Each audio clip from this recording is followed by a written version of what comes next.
Hello guys, good afternoon. Pauwi na ang inyong person. Ang inyong guys, umuwi na. Uuwi na ang person guys. Kaya napaagang uwi. Napaaga pa ba? 6 na pala. Kumbaga hindi ako nakapag-plancha. Laba lang. Saka isa pa. Kahit naman din hindi umuulan. Kahit naman hindi umuulan. Kung nakapagpatuyo naman din, hindi din pa rin ako mga-plancha kasi halos maghapon din ako naglaba. Madami. Dumaan kasi ng Sabado. Friday. Yung pinagbihisan ng Friday. Sabado, Linggo. O di, yun ang nilabhan ko ng Monday. Ngayon, Monday. Kaya, marami. Pag tuwing Monday, marami. May nagpapalit ng mga bedsheet. Yan. Pero wala tayong magagawa guys. Yan ang trabaho natin eh. Diba? Kaya, okay lang. Ang mahalaga malusog pa rin ang ating katawan, malayo sa anumang karamdaman. So, pasalamat tayo kay Lord na hindi tayo pinabayaan.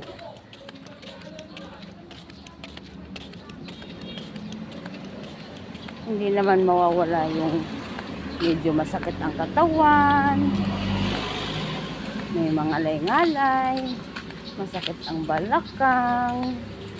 Tira lang yun guys eh. Kasi kahit nga lang nakahiga tayo eh. Higa maghapon, di ba? Masakit din sa katawan. Kaya tama lang yun. Walang trabahong mahirap. Walang trabahong hindi mahirap. Lahat mahirap. Di ba? Wala namang magbibigay sa iyo ng pera kung hindi mo pagtatrabahuan eh. Di ba? Kaya, magtrabaho ka para kumita ka.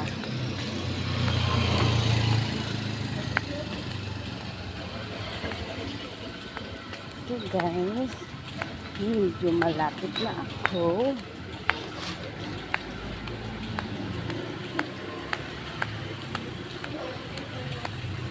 Tapos may baon pa akong cobbler. May baon pa. Kasi, kaya ako nagbabaon. Bukod na malamig na siya. At siyempre, nasa labas lang naman ako ng bahay.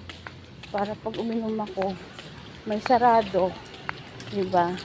Kasi kung doon pa ako kuha ng tubig sa bosin ko, baso yun, diba? So, kailangan may takip. Din malangaw ngayong panahon na ngayon. So, nagdala na lang ako para may inuman na lang ako. Diba, may bibit-bitin. Yan. So, sariling tubig ko, hindi galing sa kanila. Charot! Ganun talaga yan.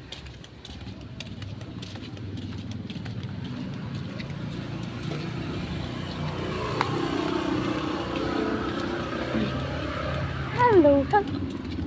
Kayo guys, kumusta naman?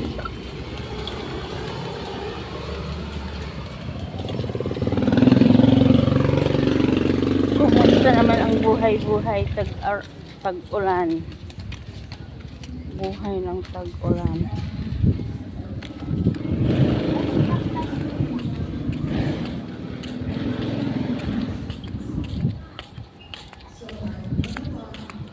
So guys, hanggang dito na lang. Bye.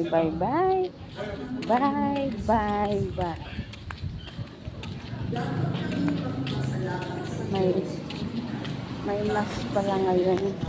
Ayun, nasa simbahan guys.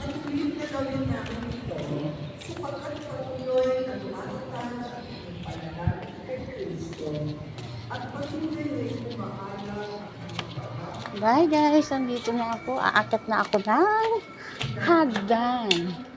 Ayan. So,